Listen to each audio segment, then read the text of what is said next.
So thanks everyone for joining us today. I believe this is an important hearing, an important chance to examine the state of water supply reliability in our nation. As I mentioned at our last WOW subcommittee hearing, one of my goals this Congress is to focus on the factual and the scientific baseline for natural resource issues in this subcommittee's jurisdiction through what I informally refer to as WOW 101 hearings. This is the second one. Finding consensus on tough issues, of course, is hard, but I believe we can make progress on that front if we can develop a common understanding of the baseline facts and science before jumping right into the most contentious policy debates, and that's why we're having these hearings. I'm also personally meeting with every member of this subcommittee on both sides of the aisle to get feedback and explore areas where we can work together, thanks to the members that have met with me so far. I truly believe that there are good ideas on both sides of the aisle, and I'm hopeful this subcommittee will disprove that old notion that water is for fighting over and instead work to come up with common sense, scientifically based solutions to the challenges we face. So let's get started. Today we will be looking at the state of our nation's water supply and water supply challenges.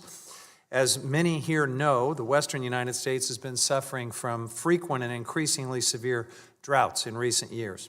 For example, in my home state of California, we recently emerged from the state's worst drought in 1,200 years, according to some credible scientific reports.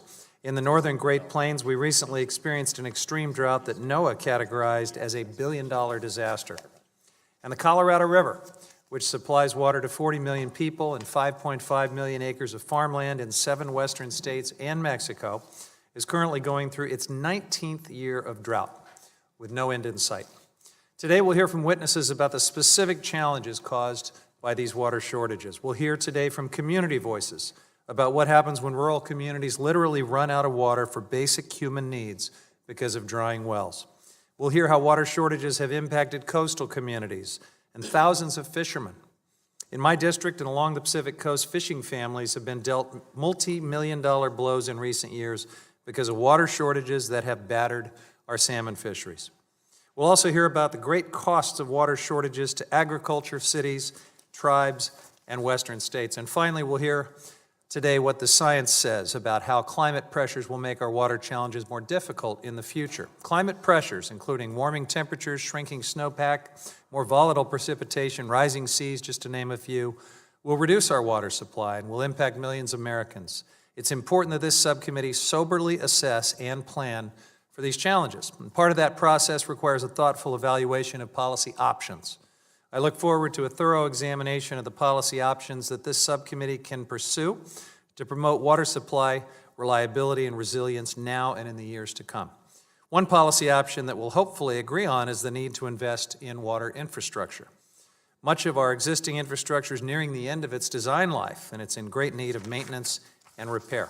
Last Congress, I worked across the aisle with Representative Gosar on a bill that would regularly require the Bureau of Reclamation to assess and publicly disclose major repair and rehab needs for reclamation projects. That bill recently passed the Senate as part of the Omnibus Public Lands Package, and I think it's a good first step in working across the aisle to address our repair and maintenance needs.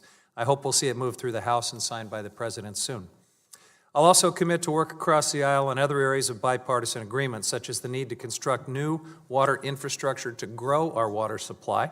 That new infrastructure can include a variety of projects, including smart storage, water reuse, desalination, and water use efficiency projects. It's imperative that this subcommittee work on these kinds of common sense projects that'll promote water supply reliability for all stakeholders. So, to conclude, I look forward to this subcommittee evaluating and addressing our water challenges in a deliberative and open way.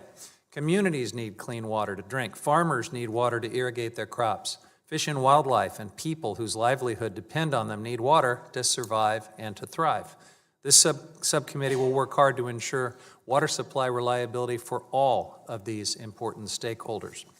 Finally, I would like to welcome members of the Association of California Water Agencies, ACWA. I see several in the crowd here this morning. We look forward to working with you on all of these issues to promote water supply sustainability and reliability. And with that, I want to invite the ranking member to say a few remarks, and then we will welcome and introduce our witnesses.